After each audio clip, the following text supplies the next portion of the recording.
Hello there, everybody, and welcome back to Buckeye Politics. It's me, your favorite Ohioan. So, today we're doing Donald Trump versus Joe Biden 2024 prediction as of today, September 9th, 2021. 2024 is a long way out, but that said, this is the most likely scenario, and a lot of other YouTubers are covering this. And I just think it's a very interesting scenario, especially considering the fact that there was a poll that came out just a few days ago that had Donald Trump defeating Joe Biden by about a point in the popular vote.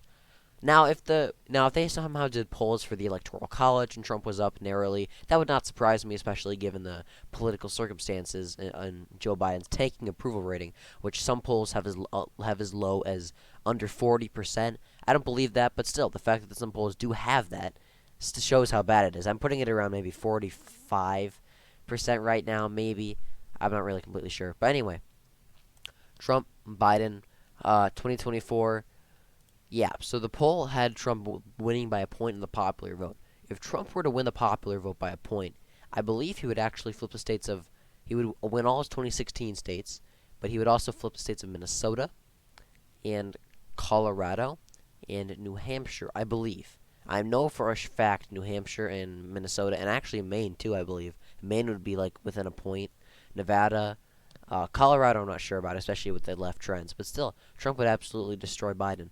So with that, we're going to fill in the states. Trump's states are all the usual states, the usual areas, all of Nebraska, the Deep South, the Appalachia, and Alaska. And really, right now, I can honestly see Iowa and Ohio being safe Republican states, just because Iowa almost certainly would be safe red. And Ohio, I see it about maybe 9.5, 10 points, but in today's environment with Biden's approval rating so bad, I do think Trump would probably win it by a safe margin. Biden's safe states include the entire West Coast, Hawaii, Illinois, the entire Northeast. If my margins were 15, some of these states might be likely or not safe. But since I do use 10, I think that those states will definitely be above 10. Could they be a lot closer? Yes, but not below 10. So with that, we have the safe Democrat and safe Republican states. We have Biden with 180 electoral votes to Donald Trump's 148. We're going to go on the likely states for Donald Trump, which include the states of Texas, Florida, and possibly North Carolina, honestly, and Maine 2nd District. North Carolina, Texas, and Florida are pretty understandable. Texas, instead of swinging a point and a half left, I expect Texas to swing a point and a half left in 2024, but maybe Trump only swings about a point left, maybe half a point. So Trump wins it by about 5.5, a little more than 5. Florida is the exact opposite. Trump probably wins Florida and Texas by the same margin. Florida probably about 5.5, 6%, maybe even a little higher depending on DeSantis' approval rating in Trump's campaign. But Trump would certainly win, but by between 5 and 6. Florida, I'd say 5 is the minimum. Honestly, 5 is the floor. Trump could do much better. North Carolina, I think he could maybe barely get it above 5. Yeah, it'd take a lot of effort, but I think he almost won it by a likely margin in 2016. I'll double check. I gotta double check that, but it certainly could be competitive. I mean, I've said this so many times. North Carolina is a safe, lean. It's a lean R state. Uh, yeah, like I said, North Carolina. It went to Obama in 2008. That was kind of a fluke, but still, I think the fact that it's been very competitive since then. And Trump did not win it by a likely margin. He won it by about 4. So I'm gonna put North Carolina as lean. So we kind of jumped the gun there on that one. That's my apologies. I thought Trump won it by like exactly 5 points, but he did not. I don't know where I got that statistic from.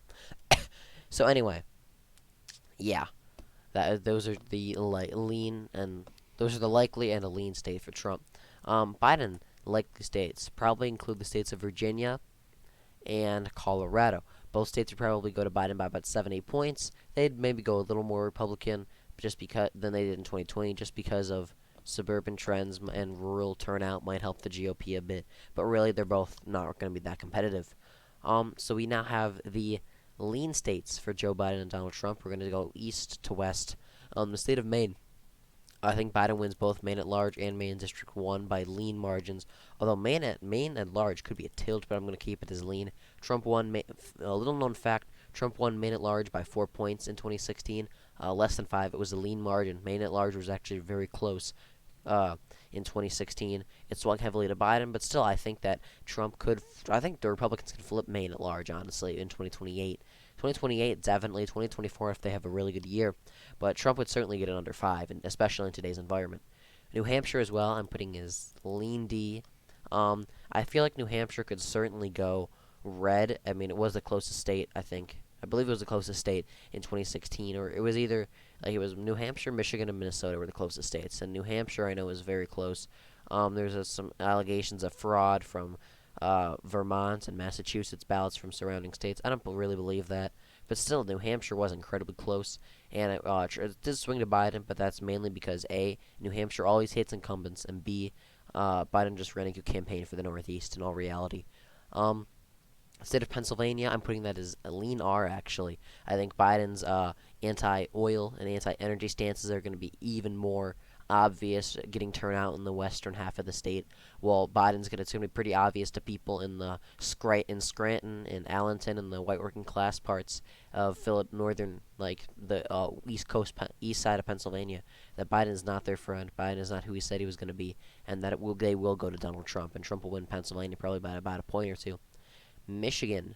I'm actually going to put Michigan as tilt R. This is a tough one, but I am going to put Michigan as...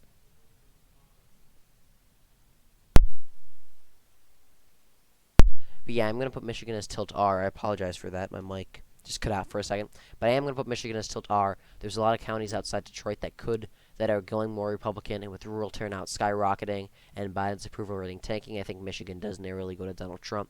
The state of Wisconsin, I'm putting that as lean R. If a Republican does not win Wisconsin in 2024 already by at least a tilt margin, then they ran the worst campaign ever. I'm sorry, but Wisconsin has the demographics, it has the trends, it has everything to go red in 2024, and I think it will. And if Trump, especially the way it's going, Trump could maybe even win it by. If Trump could crack 2 points, a 2-point, maybe even a 3-point win, it'd be a long shot, but still, he could possibly do it. Georgia, we did skip Georgia. I'm very black-pilled on Georgia. Anyone who really knows me knows this, but I do think that in today's environment, Trump would probably narrowly win Georgia. It really would also kind of depend on how bad Trump wants the state. If Trump really wants to target the Rust Belt, then maybe he wouldn't want the state. But Trump would actually have some work to do because a lot of voters in the more rural parts might not turn out for him just because they think the election is fraudulent. Not going to get into any details, but we do know that probably did hurt Purdue and Loeffler at least a little bit in the runoff. By how much, I'm not sure it's not necessarily enough to affect the race, but still, kind of close. The state of Minnesota, I'm going to put that as lean to Biden. Minnesota is an interesting state, very weird trends, very weird electorate, so I'm going to put that as lean Biden. Nebraska, 2nd District, I probably should put that as lean Trump. Nebraska, well, it should get gerrymandered, hopefully. And, yeah, and once it gets gerrymandered, it's pretty much going to be really a lean R district, not a lean R district like it is now in parentheses. New Mexico, I'm going to put that as the lean for Biden. He'll probably win it by just under 4. Trump could make it competitive, especially if he runs a good campaign on oil and stuff like that. But really, I don't think it's going to be all that competitive unless something really crazy were to happen. State of Arizona, I'm putting that as probably lean R, maybe probably tilt R, honestly. New Arizona is going to be a swing state for the next few cycles before eventually be going down the Georgia route, Georgia, Virginia, Colorado route. Arizona is interesting because they have a Maricopa County. It's a very suburban county, but it does lean a little more populous than most suburban counties, but it is still a suburban county. So it will really depend on Trump's campaign and rhetoric, and also just turnout. Really, how much how much of that white suburban turnout Biden can keep. If Trump wins a lot of that back, then it's over for Biden.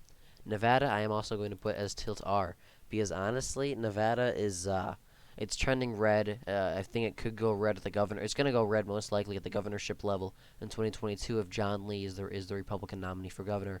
And at the Senate level, I'm say it's about a 50-50. I think Catherine Cortez Masto does have a slight advantage, but I do think it will be very competitive. It's going to be a sleeper swing state similar to Georgia.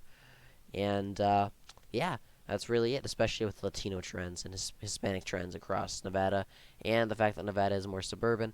I think if suburbanites and Hispanics both swing away from Biden, which makes sense, all things considered, then Trump should narrowly win Nevada.